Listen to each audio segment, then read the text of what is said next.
Hello and what is going on today, guys? Tomcat here, and welcome to a brand new video where we're going to be talking about some drift areas on the Forza Horizon 4 map. Now, I did some scouting on the winter version of the Forza Horizon 4 map, and by the way, the gameplay that you're watching in the background is Forza Horizon 3, but back to the topic at hand, the Forza Horizon 4 map, which you'll see on screen right now, is quite large, I think, in comparison to, well, I really shouldn't say it's quite large because it's the same size as Horizon 3, but I think it really makes much better use of its space. And as we go through this video, we're going to talk about some of the many drift areas, or at least possible drift areas, that I think you guys will be really enjoying once the game comes out.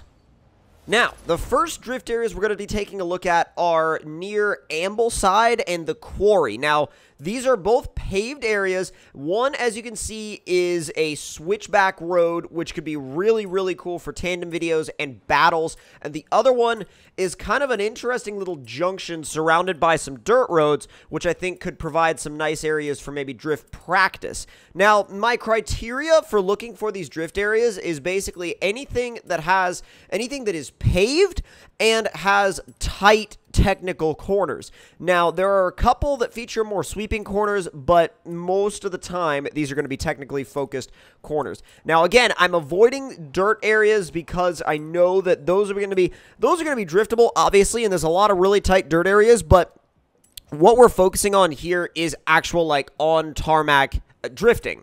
Now, moving on to the second drift area that I discovered. This is it's near Standing Stones by Astmore, and right across from the Mud Kickers Adventure Park, or the Off-Road Park, as I've been calling it. Now, right here we see kind of, it's weird. You have this basically like this horseshoe that comes down and then runs right back up, and then you have a small hairpin. And while it wouldn't necessarily be a long drift run, I think it'd be a really cool one because you can loop it. You know what I'm saying? Like, you could start it and then kind of use the main road, the straight road, as a way to just turn around and go back, and then turn around and go back. That would also make it a really good one for drift practice because you can just keep running it over and over and over again, and then you can turn around and run it in the other direction and really work on your flow and your style or tandeming or whatever it is you want to work on based off of that criteria. And I think this is going to be a really interesting area to drift and an interesting area to slide, and I'm curious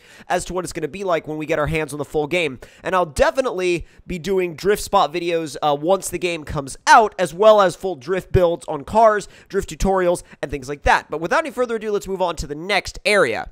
Now, the third area is kind of an interesting one because it's up here in Glen Rannoch? I'm not sure how you actually pronounce that, but it's up near the north end of the map. It's pretty much at the most northern point on the map, up in the mountains, and you can see this is going to be, I think, probably your main, like, toge area. This is going to be your main mountain drifting area, and it's definitely reminiscent of Fujimi Kaido. It's definitely reminiscent of other tracks like that.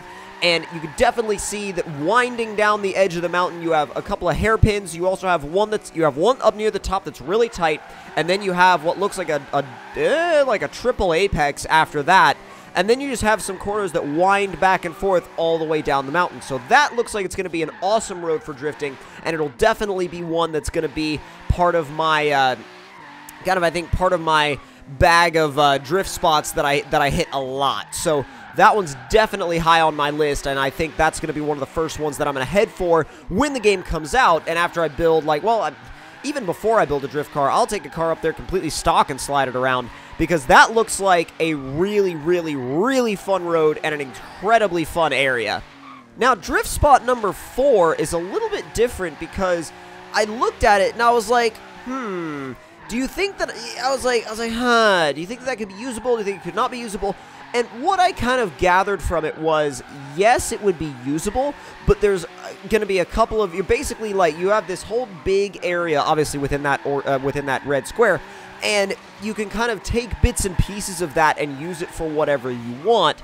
And honestly, there's a couple of good drift spots that I would say, like, for example, up near the top left, with that little kind of, like, you have basically like a hook and then a couple of other roads that connect. You could use that for some drift practice or maybe tandem practice. And then further down onto the right, you have a connector between the two more straight roads that could be used for, like, maybe it could be a drift zone right there. I'm not entirely sure, but regardless, it could definitely be a fun drift section. Now, it'll be short, but it'll still be fun, I think. And it'll definitely be one of those areas where you kind of have to, like, create your own drift spots. It's definitely not as self-explanatory as, say, the mountains, for example, but I think the mountains are self-explanatory anyway. I mean, the drifters are going to go ahead and head to the mountains. I know I'm going to head to the mountains, and honestly, like, even if you don't drift, I think the mountains are going to be a great place to learn and a great place to practice, but these other areas will also be a good place to practice because they'll break down the individual styles and the individual types of corners and really let you to practice it in a little bit more of a condensed way, as opposed to you know, throwing you into, like, a full mountain pass and having to drift the entire mountain pass in one go, or, like, trying to do it in one go. Now, of course, you can separate the mountain pass up into individual corners, which is something that I'll actually probably do in terms of, like, when I'm learning these new mountains, but definitely going to be a good spot, and I think I'll definitely check it out and practice there once the game is out. Now, on to the next set of drift areas. These are actually closer down to the coast, which is really an area that I did not expect to find them, and I think that these are going to be interesting because the top one is just going to be like a quick back and forth sweeper run. Like, that's all it's going to be. Quick back and forth sweeper run, turn around, go back and do it the other direction. And then the bottom one is kind of interesting because it's got some corner angles that mimic some of the mountain corners, but, I mean, obviously it's not going to have any of the elevations. So these are going to be good practice spots, and I can see the bottom one being decent, but I don't know because it's got that really, really long straightaway in it, so I'm not sure if it's going to be a very usable one. The top one, I could see that being a drift zone. Like, I could see the game actually, you know, showing that as an in-game drift zone just because of the fact that it's quick. You can get, like, done and over with, like, no big deal, done, and like, just in and out, basically. So those I can see as being both spots, and the top one I could definitely see being a drift zone.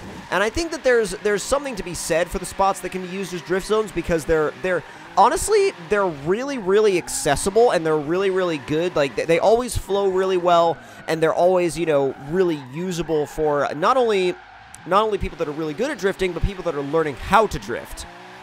And now we come to drift area number 6. Now, this particular area, once you'll see when it pops up on screen, is up in Edinburgh.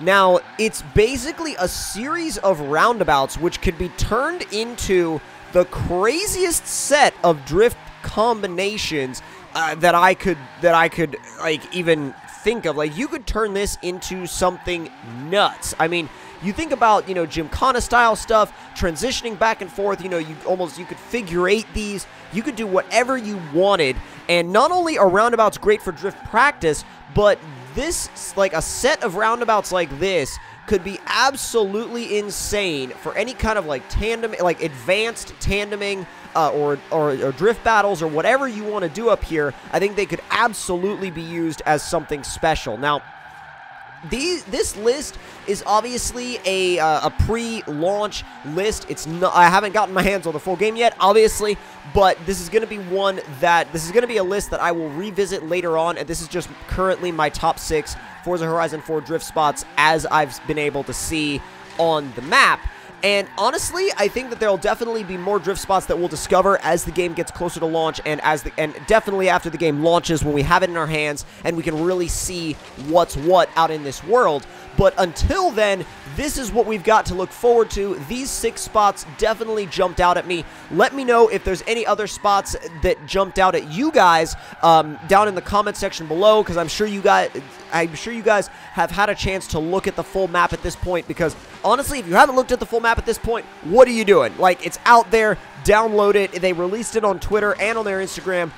Go scout for your own drift spots and let me know what you think. Let me know what spots you guys think will be some of the top drift spots as the game goes on. or as the game gets closer to launch, and then obviously once it launches. So, I hope you guys did enjoy this video. If you did, don't forget to slam that like button. Tell me in the comment section down below what you guys thought of it. And if you're new to the channel, don't forget to subscribe for more. Follow me on Twitter, follow me on Instagram, and like the Facebook page. Links are all in the description box below. And if you want to see a little bit more about what's kind of going on either behind the scenes or more in real life, then most of that stuff will be found on my Instagram. But again, without any further ado, hope you all enjoyed. I'm signing off for this video, and I'll see you guys next time.